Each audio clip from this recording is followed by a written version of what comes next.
एक जो और इम्पोर्टेंट एक मेरा सवाल है नाजरीन के लिए, वो है पीसी, पॉलिसिस्टिक ओवरी का जो प्रॉब्लम अनमेरिड को ज़्यादा है शायद। अनमेरिड बच्चियों को डिस्कशन हो रहा था कि अनमेरिड, अब उसमें क्या करें? ज़ाहिर माएँ भी परेशान हो जाती हैं, शादियाँ होनी हैं बेटियों की, बच्चे भी नहीं, परेशान माओं हैं। को परेशान होने से ज़्यादा एहतियात करने की ज़रूरत है, क्योंकि पॉलिसिस्टिक ओवरी पहले मेरे पास एक साल में 4-5 केसेस आया करते थे, अब महीने में 10 केसेस आते हैं। उसमें से मेन वजह जो है वो है डाइट, कि बच्चियां जो है ना वो बाहर का खाना, अब उसमें आप नहीं समझ सकते कि जो फ्राइड चिकन्स मिल रही हैं वो किस ऑयल में फ्राई हुई हुई हैं, डीप फ्राई हुई भी होती हैं वो, बर्गर, ये सब चीज़ें। मुर्गियाँ जो कहते हैं ना इंजेक्शंस लगा के इनका वेट, इससे भी फर्क पड़ता है। एग्जैक्टली पता है, क्योंकि उनको हार्मोन्स लगाई जाती हैं, और PCO is a hormonal disease. कि हम देखिए, हार्मोन्स हमारी बॉडी में ऐसे होती हैं जैसे एक चाय के कप में चीनी, पत्ती, दूध। अब अगर आपने बहुत ज़्यादा टी लीव्स डाल दिए तो भी चाय ख़राब हो जाएगी, शुगर ज़्यादा डाल अगर आपने तो एक डिफरेंट ग्लैंड्स है हमारी बॉडी में, और वो डिफरेंट हार्मोन्स सिक्रेट करते हैं। तो ये जो बाहर के खाने हैं या इंजेक्शन लगी हुई मुर्गियाँ हैं, इवन अब तो मैंने सुना है कि बकरे में भी लग रहे हैं। पॉलिसिस्टिक ओवरी में अगेन वही चीज़ आती है जो मैं पहले आपको बता चुकी हूँ कि एक्टिविटी कम हो गई है बच्चियों की, ज़्यादा टाइम उनका जो है वो फ़ोन और लैपटॉप पे गुजरता है, बैठे हुए गुजरता है। डाइट जो है वो रात को ऑर्डर कर दिया खाना, जी KFC आ गया, बर्गर आ गया, ये वो सब कुछ आ गया, अब उसके अंदर लेट नाइट स्लीप, और उस खाने में क्या है, कौन सा ऑयल है, कौन सी चिकन है, वो आप नहीं कह सकते। घर में भी चिकन वही होती है लेकिन साफ़ सुथरी हाथ से बनी हुई होती है, ऑयल कम अज़ कम आप देखभाल के लेती हैं, मसाले जो होते हैं वो घर के होते हैं। लड़कियां इनिशियली आ जाती हैं तो देर आर सम ड्रग्स और एक्सरसाइज वगैरह बताने से, लेकिन वो होता यही है ना कि वो बच्चियों को जो खाने की आदत पड़ी हुई है, तो कम एक्टिविटी, लैक ऑफ एक्सरसाइज और जंक फूड चिप्स बहुत चल रहे हैं, पैकेट वाले भी चल रहे हैं, फ्रेश भी चल रहे हैं। बच्चियां बैठ के अपना लैपटॉप लेके बैठी हुई हैं, अपना फ़ोन लेके बैठी हुई हैं, पैकेट्स वाले चिप्स भी चल रहे हैं और जंक फूड के साथ आए हुए चिप्स भी चल रहे हैं। मैं खुद अगर किसी रात जागूं या यहाँ हमारा कोई केस हो और हम उसके लिए लेबर में हो, पेशेंट हम बैठे तो हम कहेंगे भाई ये लाओ वो लाओ, कुछ ना कुछ खाएंगे ना हम, और क्या करेंगे। अच्छा, अगर डाइट, सॉरी मैं आपकी बात काट रही हूँ, एक तो हो गया ज़्यादा खाने से, मैंने कुछ बच्चियाँ ऐसे देखी हैं जो बहुत स्किनी हैं और कम खाती हैं, वो भी क्या वो भी पॉलिसिस्टिक है। हाँ, वो रीज़न कम खाने की, उनकी डाइटरी हैबिट्स सही नहीं है, नहीं खा रही हैं ठीक, वो डाइटरी हैबिट्स तो आजकल बहुत ही कम बच्चियों की सही है, जैसे हमारा हुआ करता था। कम खाना भी क्या वजह हो सकती है? कम खाने में एनीमिया होगा तो पूरी बॉडी डिस्टर्ब होगी। तो एक बैलेंस डाइट होनी चाहिए ना। ज़्यादातर पॉलिसिस्टिक ओवरी हैवी बच्चियों में होती है, पेट बड़ा हुआ होता है उनका, तो उनको हम यही कहते हैं कि भाई थोड़ा सा जिम ज्वाइन करें, थोड़ा सा स्विमिंग करें, बाहर का फूड कट डाउन करें, और ज़्यादा टाइम मोबाइल पर और लैपटॉप पर ना बैठें। एक तो ये जो 3 ट्राइमेस्टर कहलाते हैं, इसमें सबसे ज़्यादा एहतियात कौन से वाले में? सबसे ज़्यादा एहतियात फर्स्ट ट्राइमेस्टर में होनी चाहिए। उसमें हमको सबसे ज़्यादा मेडिसिन अवॉइड करनी चाहिए, क्योंकि खाने की तो थोड़ी सी फर्स्ट ट्राइमेस्टर में गड़बड़ हो ही जाती है कि नौजिया हो रहा है, वॉमिटिंग हो रही है, कोई खाना जी चाह रहा है खाने को, कोई खाना नहीं चाह रहा, तो उसमें खाने की तो गड़बड़ रहती है। वेट भी यूजुअली पेशेंट्स का थोड़ा सा कम हो जाता है, लेकिन उस ट्राइमेस्टर में सबसे ज़्यादा आपको मेडिसिन अवॉइड करनी है, सिवाय जैसे पैनाडोल, ये हर चीज़ ट्राई ये करें कि मैक्सिमम हर चीज़ अवॉइड करें। पानी ज़्यादा पिएं, मिल्क वगैरह ज़्यादा लें, और नींद पूरी करें अपनी, 8 घंटे की कम से कम नींद होनी चाहिए। वैसे चलते फिरते रहें, कोई ये नहीं कि फर्स्ट में लिटा देते हैं, नहीं ऐसी कोई बात नहीं है। अपना नॉर्मल रूटीन काम करें, हील की जूती ना पहने, स्लिपरी जगह पे ना जाए, ना जाए, वजन जैसे आपने हाँ, बताया, और weight। वज़न ना उठाएं और सीढ़ियाँ ज़्यादा ना चढ़ें उतरें, बाकी अपनी नॉर्मल लाइफ रखें। और दूसरा एंड का टाइम पे कोई? अच्छा, एक जो है अब हमारे पास फैसिलिटी आ गई है। मैंने जब प्रैक्टिस शुरू की थी तो अल्ट्रासाउंड की कोई फैसिलिटी नहीं थी, अल्लाह के आसरे पे ही काम चलता था। लेकिन अब जो कि हमें फैसिलिटी है तो 7 वीक्स पर एक अल्ट्रासाउंड ज़रूर होना चाहिए, क्योंकि प्रेगनेंसी नॉर्मल जगह की बजाय एबनॉर्मल जगह पे भी हो सकती है। लाइक ट्यूब में? लाइक देखिए, ये है सर्विक्स, जिसे बच्चेदानी का मुंह कहा जाता है, ये यूट्रस है, और ये ओवरी है जिसे अंडेदानी भी कहा जाता है, और ये ट्यूब्स हैं जिसे हम आम जबान में नले कहते हैं। तो राइट साइड जो है प्रेगनेंसी की वो यहाँ पर है। यहाँ पे यूट्रस में लेफ्ट वॉल से लग जाए, राइट वॉल से लग जाए, फंडस पे लग जाए, कोई फ़र्क नहीं पड़ता। लेकिन अगर प्रेगनेंसी ट्यूब पे हो गई, 5 to 6 वीक्स पे पेन शुरू होगा पेशेंट को, और that has to be removed. The baby has to तो be हमें 6-7 वीक्स पे अल्ट्रासाउंड, एक अगर कोई पेन नहीं है, कोई प्रॉब्लम नहीं है, तब भी हमें अल्ट्रासाउंड करना चाहिए, जस्ट टू नो कि प्रेगनेंसी है कहाँ। ओवरी में भी प्रेगनेंसी हो जाती है, लेकिन ना मेल स्पर्म यहाँ से आएगा, यहाँ से आएगा ऊपर, और एग जो है मेच्योर एग वो यहाँ से आएगा। प्रीमेच्योर एग्स जो है वो फर्टाइल नहीं हो सकते। मेच्योर एग यहाँ से आएगा और स्पर्म यहाँ से आएगा, और यहाँ पर बच्चा बनेगा। अब उसकी मर्जी है, वो इस वॉल में लग जाए, इसमें लग जाए, या फंडस में लग जाए। But that is the right इसलिए हमें 7 वीक्स पे ज़रूर एक अल्ट्रासाउंड करना चाहिए। डॉक्टर्स जो है ना वो हर 15 दिन बाद अल्ट्रासाउंड करेंगे। एक कर लिया और आपको पता चल गया कि प्रेगनेंसी राइट पोजीशन में है। सेकेंड अल्ट्रासाउंड आप करेंगे 20 वीक्स पर। ओके। वो किस लिए करेंगे? वो ये देखने के लिए करेंगे कि कोई कंजेनिटल एबनॉर्मेलिटी तो नहीं है बच्चे में। सर छोटा भी होता है, हाइड्रोकेफलस सर बड़ा भी होता है, फिर लिम्स में भी एबनॉर्मेलिटी हो सकती है, फिर एक जिसे कहते हैं आम ज़बान में रसौली, उसे हम मायोमेनिंगोसील कहते हैं, वो यहाँ बैक पे होती है। मिसिंग ऑर्गन्स समटाइम्स जो है ना वो हमारा ब्रेन होता ही नहीं है, सिर्फ 2 आइज़ लगी हुई नज़र आती है, उसको एनेनकेफेलिक बेबी कहते हैं। अच्छा, ये सब चीज़ें देखने के लिए 5 वीक्स पर कंजेनिटल एबनॉर्मेलिटीज़ मालूम करने के लिए ये अल्ट्रासाउंड ज़रूरी है। जी अच्छा डॉक्टर साहब, जैसे आप बता रही थी कि कौन सी जगह ठीक प्लेस है जहाँ की प्रेगनेंसी कंसीव हुई है, तो ओके, मगर अगर ओवरी में है या ट्यूब में है फिर क्या प्रॉब्लम है और क्या करना चाहिए? सिर्फ बच्चा जो इंट्रा यूट्राइन प्रेगनेंसी है, this is uterus, intra uterine pregnancy में बच्चा ठीक रहेगा। The most dangerous is tubal pregnancy, उसे एक्टोपिक कहते हैं। उसमें ट्यूब जो होती है वो बहुत ही पतली होती है और बहुत नाजुक होती है। उसमें तो जब अगर हो गई प्रेगनेंसी तो 5-6 वीक्स पर पेशेंट आती है विद एक्यूट एब्डोमिनल पेन। इतना दर्द होता है कि उसकी पल्स फास्ट हुई भी होती है, वो स्वेट कर रही होती है पूरी की पूरी, ऐसे लग रहा होता है कि थोड़ी देर में कोलैप्स कर जाएगी। सर्जरी होती है, सर्जरी करें उसको कहाँ से टर्मिनेट करेंगे? टर्मिनेशन तो यहाँ से you have to do the surgery.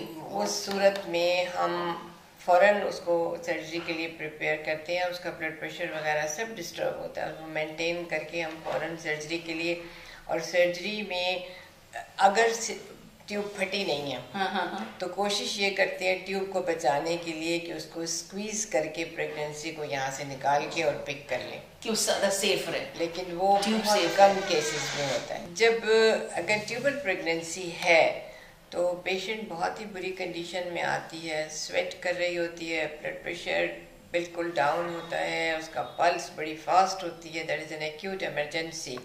हमें फ़ौरन ही उसका बीपी मेंटेन करके ब्लड अरेंज करा के, हमें पता नहीं होता कि अंदर उसने कितना ब्लीड किया है, तो हम इमीडिएटली उसकी सर्जरी करते हैं। अच्छा, सर्जरी में अगर हम गए तो और हमने देखा कि ट्यूब बर्स्ट नहीं हुई, तो हम कोशिश ये करते हैं कि वो जो बच्चा है 5 हफ्ते या 6 हफ्ते का, उसको स्क्वीज़ करके हम निकाल दें। और अगर बर्स्ट नहीं हुई तो इतनी ब्लीडिंग भी नहीं होती। कोशिश ये करते हैं कि उसको स्क्वीज़ करके निकाल दें, ट्यूब को बचा लें। लेकिन अगर ट्यूब बर्स्ट हुई भी है तो वो we just remove the tube plus that product जो उसके अंदर है, पूरी ट्यूब को रिमूव कर देते हैं। एक साइडल ट्यूब रिमूव हो जाती है। And the woman can conceive in the yes, she can conceive, क्योंकि 1 महीने तो एग जो है ना वो यहाँ से आता है और दूसरे महीने एग जो है वो यहाँ से आता है। मेरी एक बहू की ये ट्यूब निकल चुकी है, मगर उनके माशाल्लाह 2 बच्चे हैं। और बहुत सारी हमारी पेशेंट्स की उसमें है ये कि आप पेशेंट जो है ना वो सही जगह पे हो, स्टरलाइजेशन सही हो ऑपरेशन थिएटर की। अगर पेशेंट थिएटर स्टरलाइज नहीं है और ऑल प्रिकॉशनरी मेजर्स नहीं लिए गए तो एडिशंस हो जाएंगी। अगर एक साइडेड ट्यूब रिमूव हुई अंडर अनस्टरलाइज्ड कंडीशंस तो इन्फेक्शन होगा, एडिशंस होंगी। और ये ट्यूब जो हैं ये बिल्कुल फ्री मूव करती हैं एब्डोमिनल कैविटी में, तो वो जहाँ एडिशंस होंगी और जहाँ इन्फेक्शन होगा ये ट्यूब भी जाएगी वहाँ कुछ अपना मुआयना करने और ये भी वहाँ जाके चिपक जाएंगी। उस सूरत में कई दफ़ा ऐसे होता है कि ट्यूबल प्रेगनेंसी के बाद दोबारा पेशेंट कंसीव नहीं करती। लेकिन अगर स्टरलाइज्ड कंडीशंस में किसी गुड हैंड में ये ट्यूब निकलती है तो आराम से पेशेंट 10 बच्चे भी पैदा कर सकती है, क्योंकि एग 1 महीना इधर से आता है, 1 महीना तो इधर वाला आ रहा है और ये वाली ट्यूब ठीक है तो बच्चे हो रहे हैं। एंड हाउ बट ओवरी में अगर होता है तो ओवरी में अगर होता है तो वही सेम होता है कि पेन हो रहा है, लेकिन ओवरी वाली जो एक्टोपिक है उसमें इतना ब्लीडिंग नहीं होती यूजुअली। अगर बर्स्ट भी हुआ, क्योंकि ओवरी जो है उसमें सबसे कम ब्लड सप्लाई है, ट्यूब में बहुत हैवी ब्लड सप्लाई है, मगर वो रिमूव करना पड़ेगा। हाँ, वो रिमूव करना पड़ता है।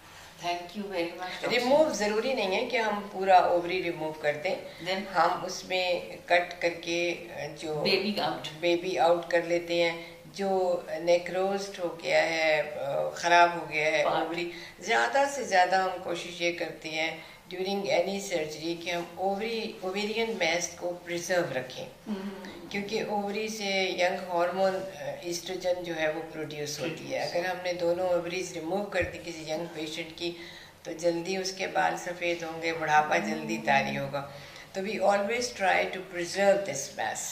आपकी बात से बात बढ़ाना ये चाह रही हूँ, क्योंकि जो हिस्टेरेक्टमी है जिसको कहते हैं और एक कहते हैं टोटल हिस्टेरेक्टमी, डॉक्टर साहब ये कोशिश कब तक करनी चाहिए कि अवॉइड कराएं, किस एज तक नहीं होनी चाहिए? नहीं, आप तो अवॉइड नहीं कर सकते किसी भी एज तक।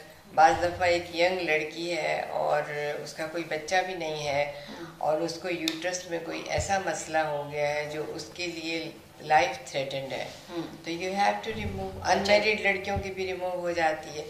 लेकिन अगर फ़र्ज़ करें कि फाइब्रॉइड वगैरह हैं, इस तरह के हैं, तो हम फाइब्रॉइड्स को रिमूव करते हैं, ज़्यादा कोशिश करते हैं। एक्सेसिव ऑफ ब्लीडिंग के लिए भी, अगर एक्सेसिव ब्लीडिंग तब होती है जब या तो कोई रसौलियाँ हों जो ब्लीड करवा रही हैं, या फिर ये जो आपको लाइनिंग नज़र आ रही है ना, ये एंडोमेट्रियम है। एंडोमेट्रियम थिक हो जाती है, उसकी ग्लैंड जो है वो अपनी लिमिट से ज़्यादा ग्रो कर जाती है, तो उस सूरत में हम डीएनसी करते हैं।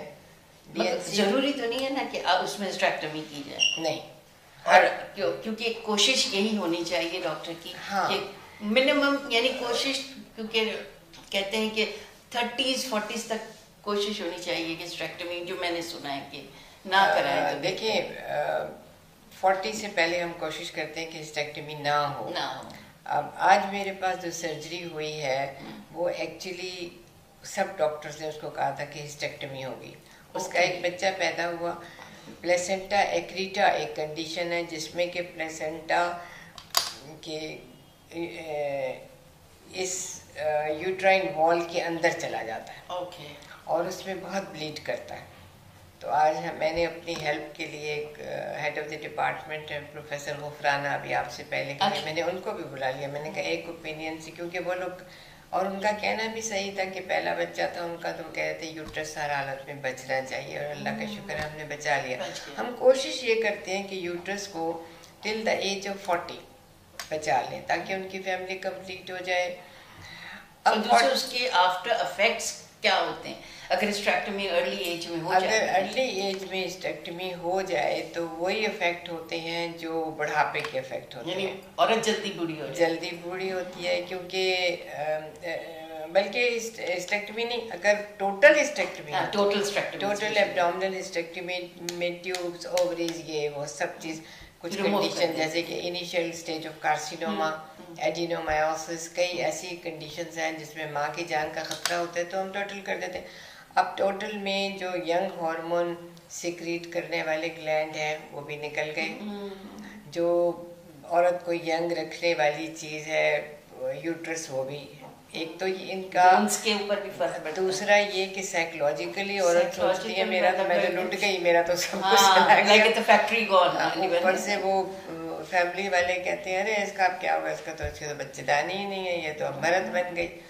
तो इस तरह की चीजें होती है यंग एज में। और बोन्स पे भी फर्क पड़ता है, ऑस्टियोपोरोसिस वगैरह। यंग हार्मोन जब नहीं आएगी तो बूढ़ों में ऑस्टियोपोरोसिस होता है। 45 की एज में यूट्रस रिमूव कर रहे हैं तो कुछ भी फर्क नहीं पड़ता, क्योंकि उस वक्त ये चीजें वैसे ही बेकार हो चुकी हैं, मतलब इनका इतना ज्यादा फंक्शन नहीं रहता। अब देखिए यहाँ पे तो नहीं, लेकिन फॉरेन कंट्रीज में आज से 74 में मैं इंग्लैंड में काम कर रही थी। डॉक्टर जावेद रिजवी मेरे साथ थे, हम एक ही घर में रहते थे, मैं, मेरे हस्बैंड, जावेद, इनकी वाइफ, और हम 4 कपल्स ने कर लिया। अब मैं, जावेद मुझसे सीनियर थे, मैं पूछती थी, मैं कह रही थी ये लड़की 36 साल की लड़की है, ये आई है कि मेरा यूट्रस रिमूव कर दो। तो वहाँ पे ये होता है कि वो पेशेंट की बात मानी जाती है। वो 18 साल की उम्र में आए कि मेरा यूट्रस रिमूव कर दो तो करना पड़ता है। वो बिफोर मैरिज आती थी कि हमारी ट्यूबल लाइगेशन कर दो, we don't want to have a baby, हम अपना फिगर नहीं ख़राब करना चाहते, तो हमें करना पड़ता था।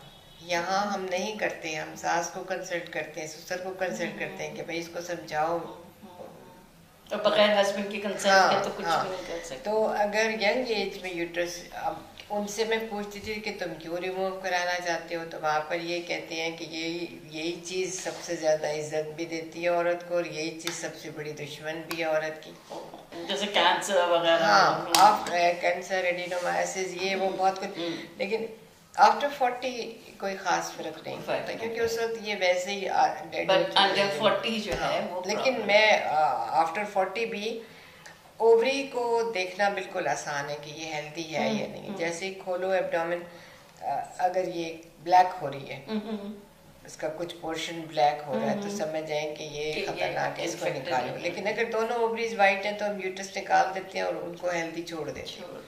वो फिर 40 के बाद श्रिंक होना शुरू होती है, यूट्रस का साइज भी छोटा होना शुरू होता है, और ओवरी श्रिंक होते होते होते होते वो बिल्कुल एक निशान रह जाता है, उसका कोई फायदा नहीं रहता।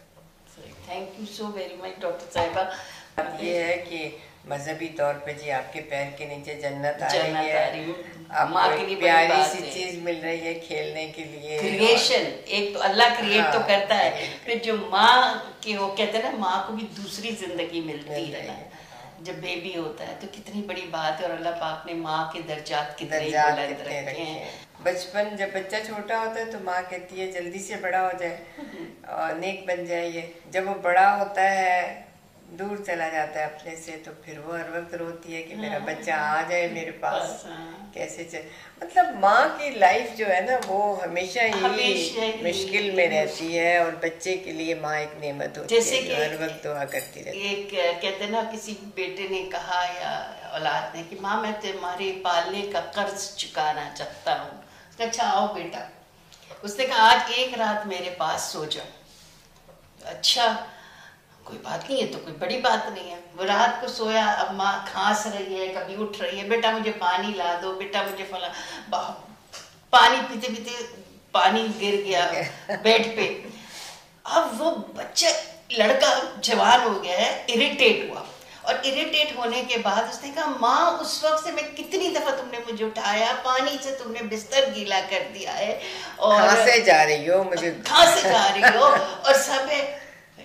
तो उस वक्त माने का, बेटा तक क्या तुमने वो कर्ज अदा कर सकते हो जब तुम पेशाब करते थे और मैं उस बिस्तर पे मैं तुम्हें सूखे में कर देती थी और खुद तुम्हारे जो कहते हैं यूरिन पास की हुई जगह पे सोती थी, और ना मुझे रात का होश होता था कि कितनी दफा तुम उठे। तो फिर बेटे ने कहा, वाकई में हम इसका कोई कर्ज नहीं चुका सकते, यह है माँ की असमत।